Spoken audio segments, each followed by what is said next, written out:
but our kids responded very well. Had a little adversity, fought through some stuff, and I was very pleased. Well, when do you think you'll get into pads? We've got to go shells Monday and Tuesday. We can go pads on Wednesday of next week. What are you hoping to see in these next few days in shells?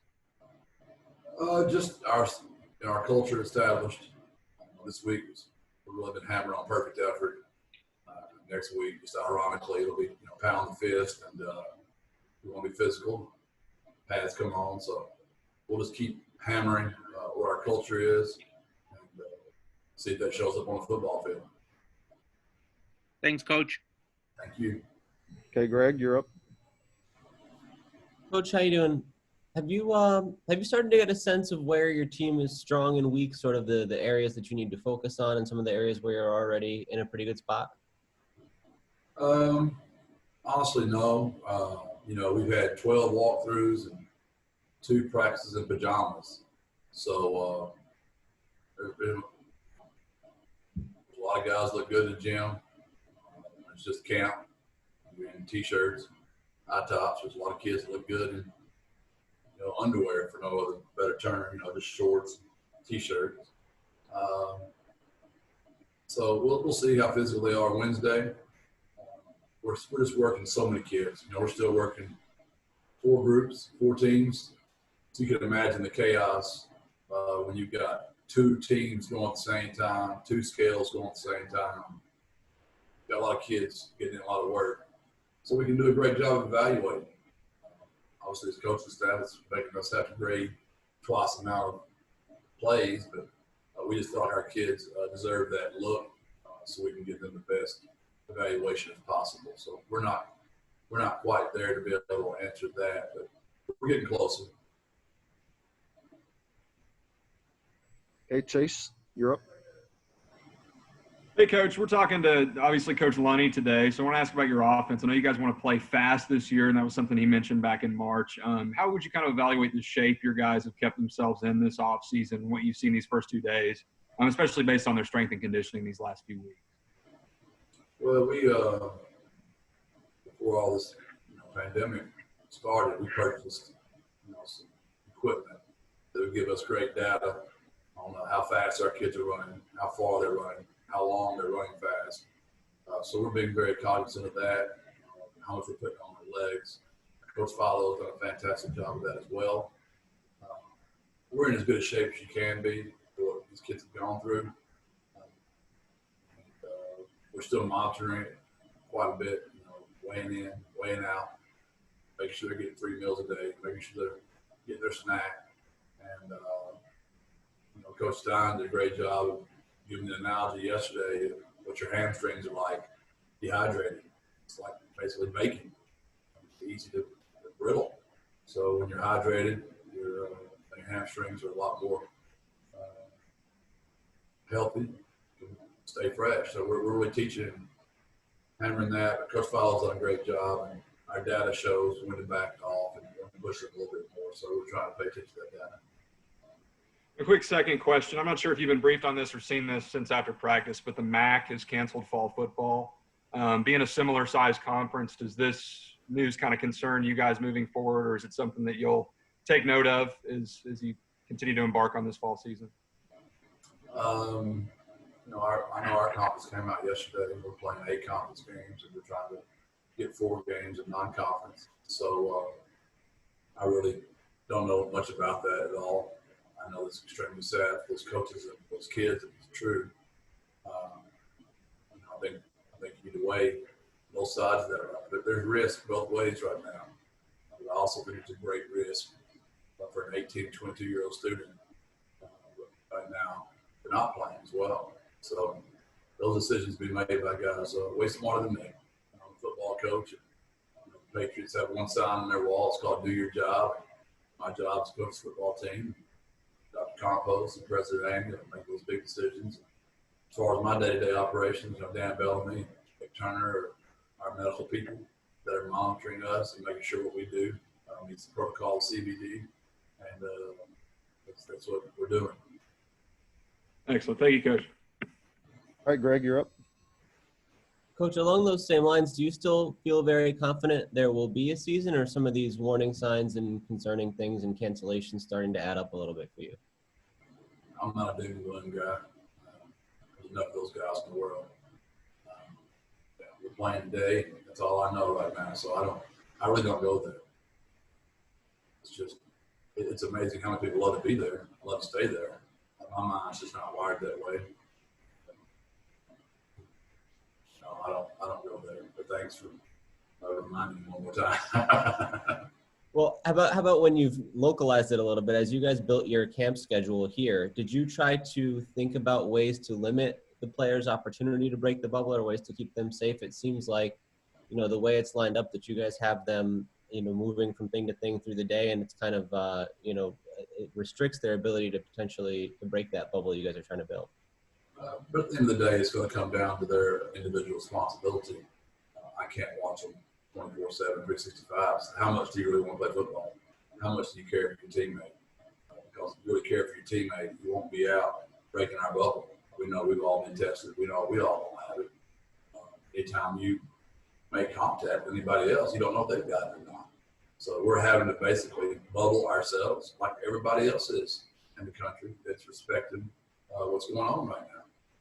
That's all we challenge our players is how bad do you want to play?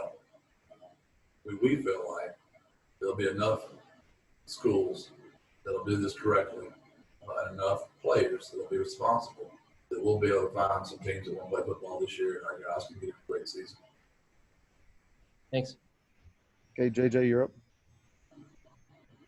Coach, we're talking with Coach Lunney here later on. What have you seen out of the offense? What does that look like so far through 2 practices? Well, it's hard enough, man, to go 11-0. And so now when you throw in defensive guys over there, there's things you got to overcome. And the offense is always behind the defense a little bit. It's been that way as long as I've been coaching. Every offensive coordinator in the country is going through that. Now, we're different in the sense that we're brand new. We didn't get spring ball. So I would say it's what he would say as well when you ask him. But we've seen a lot of bright signs. Our kids are really trying. They're having a lot of fun. They're working hard. We made some plays today. We gave up some, but we made some.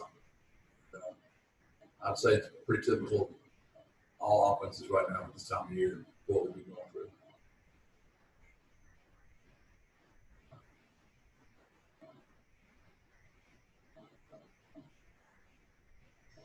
All right. Thanks, Coach. We'll get Coach Lunney in there shortly. All right, thank y'all. Thanks, Jeff. Have a good one. Appreciate it.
Maybe Okay. 1 second. I'm going to frame you up real quick. 1 second.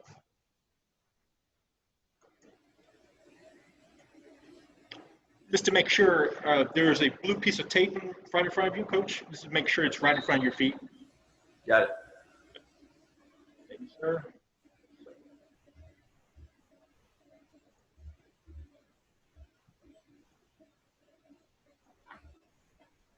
Okay. Go ahead, if you don't mind, just kind of give me like a 10 count, just make sure your audio sounds good. 10 count. Yeah. 1, 2, 3, 4, 5, 6, 7, 8, 9, 10. All right, 1 second. I'm going to adjust you a little bit. It's a little quiet. We do it again. Yes, go ahead. Let's go 10, 9, 8, 7, 6, 5, 4, 3, 2, 1. I'm good, Coach. I'm ready to go. I'm going to mute myself. Kyle, it's all you. Okay. Use the raise hand function, and I'll call on you for questions.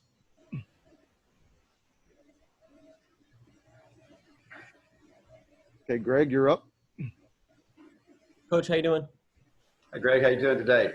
Good, good. I want to ask, how's the team taken to the new offense you're working to install? What's that process been like so far? Well, I think they've done a great job. You know, I told them last night I was more than thrilled with the way that they absorbed information through Zoom. You know, we had a lot of time spent with them on Zoom and teaching them, and you know, really when you teach like that, you really only get a chance to, you know, teach one way. You don't get a chance to walk through it or, you know, actually practice the play and feel the space and the kinesthetic part of learning. But they've done a really good job of learning it.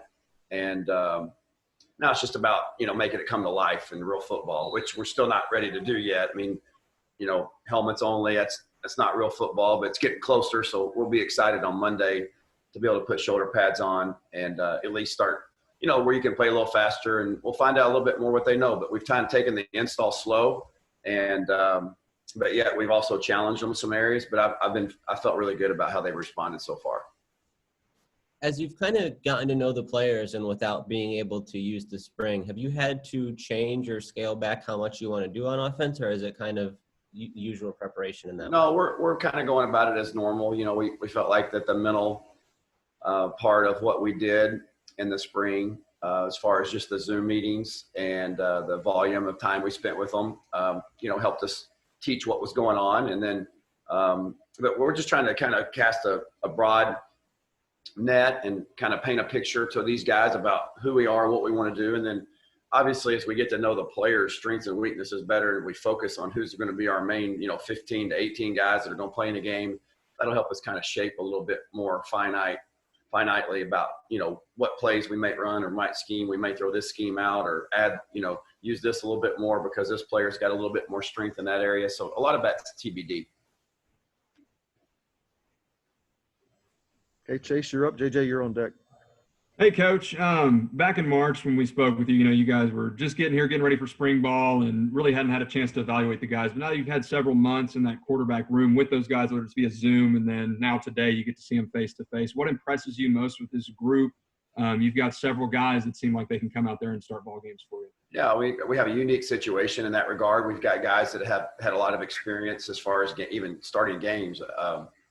You know, right up there with a lot of the people in the country as far as the numbers. I think Kyle told me the other day, it's, you know, as far as the number of starts, when you combine Josh and the starts he had there, you've got guys that started, 4 different guys that started a major college football game, which is nice to have. I think the thing that impresses me most, honestly, is how they get along with each other and, you know, how they, you know, the relationship, which is really important because ultimately there's going to be, you know, a guy or two that we're going to elevate above other ones. And, you know, because we're going to have to make some tough decisions. But for right now, the relationship is what sticks out to me. They've been a real joy to coach, and they've all gotten better every day. They got a long ways to go, but that's the thing that sticks out to me.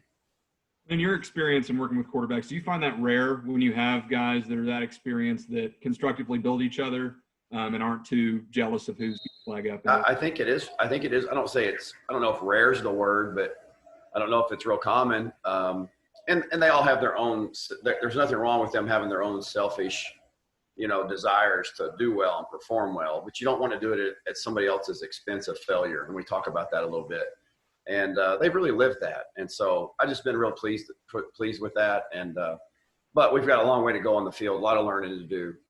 Every meeting is a rush against time to get things taught. They've done a great job so far. And that's what fall camp's for, you know, is we have a saying in our offense, you know, that I stole for a guy I worked for years ago, that, you know, smart football players, they learn from their own mistakes. Brilliant football players, they learn from watching another guy's mistakes, and then the rest of you never learn. And we certainly don't want to be in that third category. And as many guys on our offense as we can get, in one of those other two categories, the better off we're going to be. Excellent. Thanks, Coach Lunney. JJ? Coach, what's it been like trying to prepare the offense without knowing when your first game is going to be? You know, the first part of championship offense and winning offense is learning how not to beat yourself. That's the first part of it. And so, you know, whatever the opponent is on the horizon, you know, we control the controllables, but ultimately before, you know, whoever they put, you know, the 85 Bears or on defense or whoever it might be, you know, we've got to learn how to approach the game and understand all the stuff that we can control before the ball snap. It's tough enough after the ball snap. You know, defenses are moving, they're spinning, they're blitzing, they got good personnel, they got good coaches and good schemes. You got to learn how to execute all the pre-snap stuff that has nothing to do with who you're playing. And so, you know, the fact that we don't have a first opponent right now, I mean, we do, but there's some, you know, we're still working through that. You know, we think we have our target set on who we're going to be playing, but the most important defense or the biggest opponent that we need to get ready for right now is ourselves. And so that's what we're focused on. That's what we're going to continue to focus on for a few weeks. Jeff had mentioned to us yesterday that he would like to kind of have some closure on that maybe by the time you guys scrimmage next week. Is that kind of the time frame you feel like in your head where you want to try and start, you know, preparing for an opponent? Yeah, for sure. Yeah, that would give you, you know, roughly probably 3.5 or 4 weeks, depending on the start date. I think that's very subjective at this point, which is way above my pay grade and of my interest. But yeah, I mean, I think, you know, in a normal year, you know, you've had summer preparation for the first opponent, the first two opponents. You've done a summer study on them, and we certainly had laid the groundwork in doing that for LSU. But this is not a normal year, you know. I mean, you keep hearing that over and over again, and that's the truth. It's a unique year, and so, you know, we may have 10 days to get ready for our new opponent. Now, I think it's going to be more cleaner than that, more clear. But, you know, it's just one of those other factors right now that you just improvise and adjust. You go with the flow, make the best of it. And so we're just going to, you know, our name is Jimmy. We'll take who they give me, and we'll go try to get after it. Thanks, Coach. Greg? Coach, how do you summarize each one of your quarterbacks in a nutshell? Did they each have like a standout trait or something that sets them apart? Yeah, I think they do. I think they do. I think they all have, you know, pretty obvious strengths. And then I'm still trying to figure out maybe, you know, where the other end of the spectrum is with those guys. You know, we all have deficiencies. I mean, every one of us is a player. There's no perfect player. There's no perfect coach. There's no perfect person. We all have deficiencies. And so I've seen some of those things jump out, you know, and I'd rather not just get into them detail by detail because I got a bunch of guys in that room. But they certainly all do have their, you know, I think experience jumps off with the four that have played. I mean, that's a great attribute, you know. But all the guys that are here, you can see those qualities. They all have redeeming qualities. And now it's just going to be a matter of piecing the puzzle together and who can take care of the football, who can have controlled aggression as a quarterback, meaning you got, you know, you don't want to put the ball in jeopardy, but you also don't want to throw a check down and be known as Charlie check down the whole game. We got to take some risk down the field, calculated risk, and be a controlled aggression is what we're calling that. It's going to be interesting to see who kind of comes out of that. Overall, what has it been like holding practice with some of the safety precautions and different protocols that are in place from your perspective? It's kind of like I think what most everyone, it's the new normal now. I think in hindsight, I wish I would have developed you know, during my downtime, maybe a mask that had a whistle inside of it. You know, that's been the biggest challenge is getting my whistle underneath my mask. So there may be somebody out there watching that could come up with that and make a few bucks for coaches and get a whistle with a built-in a mask. But other than that, you just kind of roll with it. Do you personally feel safe as you go through practices and look towards the season ahead? I do. I think our staff's done a great job, our medical staff, and the protocols that have been set forth, you know, from the top down. And I think our players understand what's at stake, not just football. I mean, forget football. I mean, we all want to play, but just, you know, their health and safety. And I think everybody feels really good about that. I've got 2 kids and a wife at home, and, you know, we're consistently being reminded everywhere in the hallways and with each other about, putting our mask on and keeping our mask on. And that's been a non-issue. We've done a great job of that. I'm very, very, very confident in that. All right. Any more questions for Coach Lunney? All right. Thanks, everybody. We'll get the players in here shortly. Thanks, Coach. Appreciate the time. Thanks, guys. I'm tempted to want to draw some plays up on my Zoom screen because that's what I'm used to doing, but I'm not going to commandeer the screen right now. We would take the insight.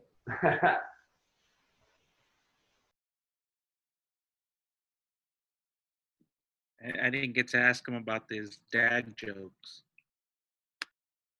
Very funny.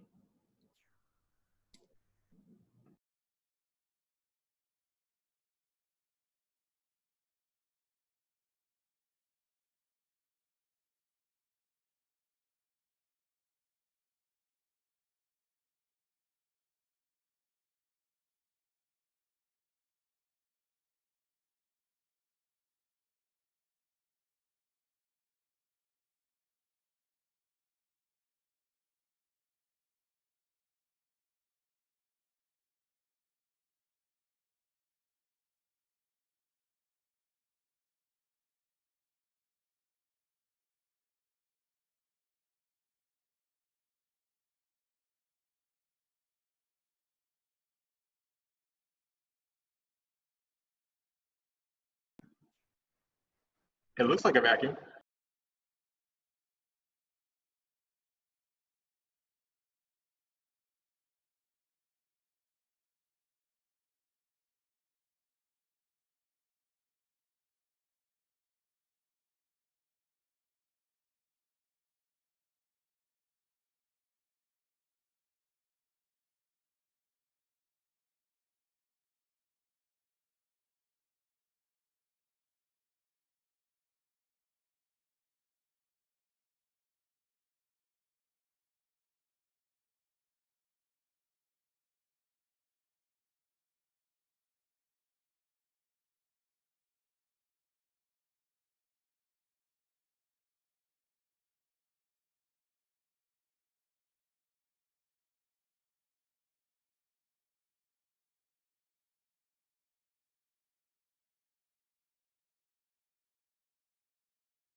The strengths of the offense are areas where you guys will do well. I feel everyone is very experienced. Even though a lot of our guys are just 20. We're 20, but we have 2 years under our belt, and we're a much more experienced group. You guys seem in the wide receiver room to have a very big and a very talented group. What is that dynamic like with everybody else? As a receiver, you should always want to get better. And when you keep bringing in more guys, and that's just going to keep pushing you to do great, because the guy right behind you can do exactly what you can do. Okay, JJ. Hey, Sticks, how's it going? What's up, JJ? Hey, what you feel safe out there with all that's going on with how the school's prepared, these practices? Honestly, I really do. Even when coach is addressing the whole team, he's having everyone 6 feet apart. You gotta speak a little bit louder, but we're implementing all safety precautions. We're wearing masks outside of practice. When we're out to eat, it's split. It's just offense in there, and only about 30 people at a time in one area if we're lifting or something like that. What's it like preparing for a season that it's kind of uncertain? We're gonna control what we can control. In my eyes, I'm preparing for a season. That's just like everybody else on our team. We're not worried about if it's gonna get canceled or anything like that. We're just in camp, getting ready to play. Were there any thoughts? Some players across the country have decided not to play this season. Did you have any of those thoughts? No, I have not had any of those thoughts. If you don't play and you have safety concerns, I know, but I personally, I feel safe here and I can't wait to be on the field with my brother.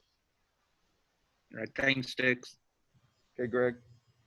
It's kind of along those same lines. How have you changed your routine away from the field outside of practice at all, just to try to keep safe and to keep things going?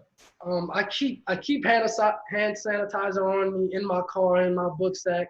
I'm constantly washing my hands. I'm very careful of who I'm around, what I'm doing, and it's as an athlete, this fall is gonna be very boring for us because outside of practice, you're gonna have to just quarantine yourself because if you mess up, you're gonna mess up the whole team. So you're really gonna see how much your brothers truly care about you, how much they care about playing together, because it's not just your lifestyle you have to worry about, it's theirs also.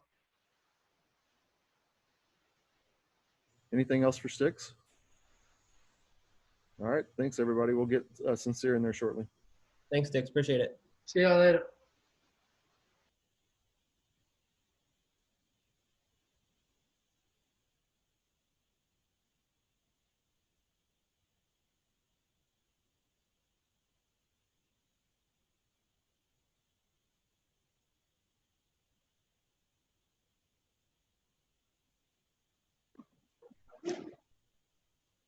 Hey, so I'm going to have you make sure there should be kind of a blue tape on the ground. Just make sure it's between your feet, right in front of you.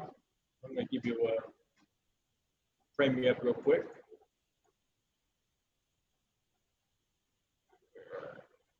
One second. And if you don't mind, just kind of give me like mute your mic. Give me kind of like a 10 count, just so I can make sure your audio sounds good. 1, 2, 3, 4, 5, 6. All right. Perfect. I think everything looks and sounds good. I'm going to go ahead and mute myself. Kyle's all you. All right, Chase, you're up. Sincere, you're a sophomore. We can finally talk to you. Yes, I'm happy. I'm happy to be here. I'm happy, to finally be able to talk to you guys.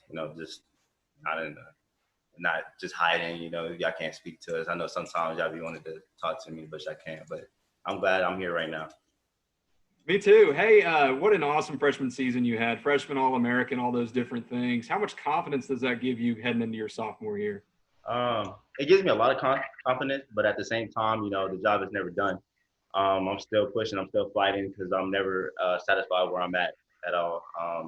Every single day is something new to learn, something new with the playbook, something new with the coaches that I got to keep pushing. And, as far as my teammates and them helping me, just coming out stronger. It gives me a lot of confidence, but at the same time, the job is still never done. Was there a moment last season? I imagine those first couple of games, your eyes were probably really big. You're playing, Division I college football, but where you got that sense that I belong and I am this good that I can take over these sorts of games just as a freshman.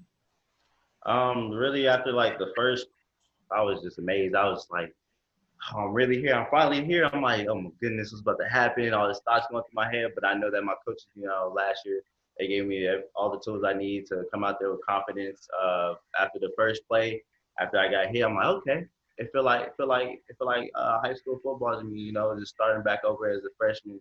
Never really like let it, push me back or anything. Just kept pushing forward, having fun. Because I truly love the game. So loving the game is kind of like what kept me driving in my body to keep pushing forward.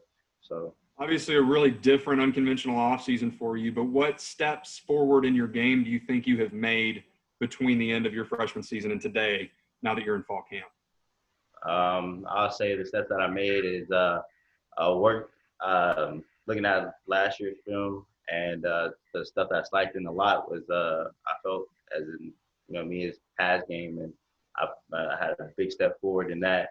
and it kind of just really helped me out a lot, with the coaching staff this year, understanding the keys and it's the next step, and that the best thing in the football game as a running back is to be the best blocker you can be, and that's also execute every single play. Thank you, Sincere. Great seeing you again. Nice seeing you too. Greg, you're up. Sincere, how have you and your teammates adjusted to the new offense Coach Lunney has been installing through these couple weeks here? Everybody adjusted very fast, very quickly. Trying to get rid of the old system and adjusting to the new system. It's kind of like, we just keep throwing mud on the wall, like Coach keeps saying all the time. So we just keep going, make a mistake. We just correct it right then and there. He takes his time with us and, helping us understand the plays and actually, going over every step, every keys to the offense. And all my teammates adjusted perfectly fine, pretty fast. What are the biggest differences compared to what you were used to previously? I could say there's not much of a difference. How football goes. Football is the same all year round. It's football. I mean, the same thing, just different terminology and everything. So it really wasn't much of a difference for me. What do you think might be the strengths of your offensive unit this year? Have you started to identify that? A little bit of everything. A little sprinkle here with the passing, a little sprinkle here with the running. I'd say everywhere. There's no specific strength. It's come from everywhere. And for you, what's it been like practicing with all the rules, precautions, and protocols in place related to the pandemic? Since the whole pandemic, and I wasn't really used to it. I'm like, sometimes I forget my mask, and you're like, dang, all the stuff that's going around. But I felt like our coaching staff, our I can't think of the name, but everyone took the right steps to make sure we're safe and healthy and out there on the field 6 feet apart, keeping our distance, keeping our mask on, and just doing what we have to do. Have you changed your routine away from practice and away from team activities at all to try to keep that bubble or to stay safe? Yes. Kind of just staying away from everybody, not being around too many people, just staying in the house, kind of just pretty much not trying to be out as much, as stick to football and stick to the stuff that I know. We have our own little personal bubble, and the bubble that we go by, just stay in the house, because that's the best thing we could do right now. Do you feel safe personally going through with practices and potentially the full season ahead? Yeah, I feel perfectly fine. I feel perfectly safe. Like I said, they take all the precautions that's needed. The training staff, everyone there, I feel perfectly fine. Because there's a lot of players around the country who have considered opting out or have taken that step, but it sounds like for you and your teammates that conversation hasn't come up much. Have you guys talked about that or considered that possibility at any point? No, we haven't. We worry about what we have to do. We're in the mindset that we're having a season, that we're having a game. We can't control everything in this world, so we're just gonna have to do everything in our power and our and UTSA to do what we have to do to prepare for a season like nothing happened. Thanks. JJ? Hey, Sincere, thanks for joining us today. What's it like in that running back room? You guys got a group of guys that are pretty talented. What's it like going through preparations and practicing with that group of players? We have our running back room is amazing. It's like no other. It's pretty sure it's pretty different than a lot of other. Like we have a lot of guys that have different personality, but we're one running back unit. We have one goal in mind, and that's to win football game. So we're helping the ones that came up, like the freshmen that just came in, the incoming freshmen. We're helping them, the stuff that we went through, the steps, the what you got to identify on the field, what you're supposed to do, what time you got to be here, and it's pretty much as a running back group, we're together and everything, because like I said, we have one goal, and that's to win. Do you have any goals set for yourself for this coming season? Should finally break officially 1,000 yards, or more than that, But my ultimate goal is to win a bowl game with my team. That's my goal, and that's pretty sure that's everybody else's goal. But I really, I just do what I have to do. You know, if I need to get yards, I get yards. But I really just play the game because I love it. It's not more of stats and stuff for me. I just play it because I love it. I'm just out there with my brothers every single day. All right, thanks. All right. Any more questions for Sincere? All right. Appreciate everybody. Thank you, guys. Thanks, Kyle. Bye, everybody. Hey, guys. Good job. Appreciate it. Six, good job. Appreciate it. You already forgot where we were like a couple weeks ago, huh? You're trying to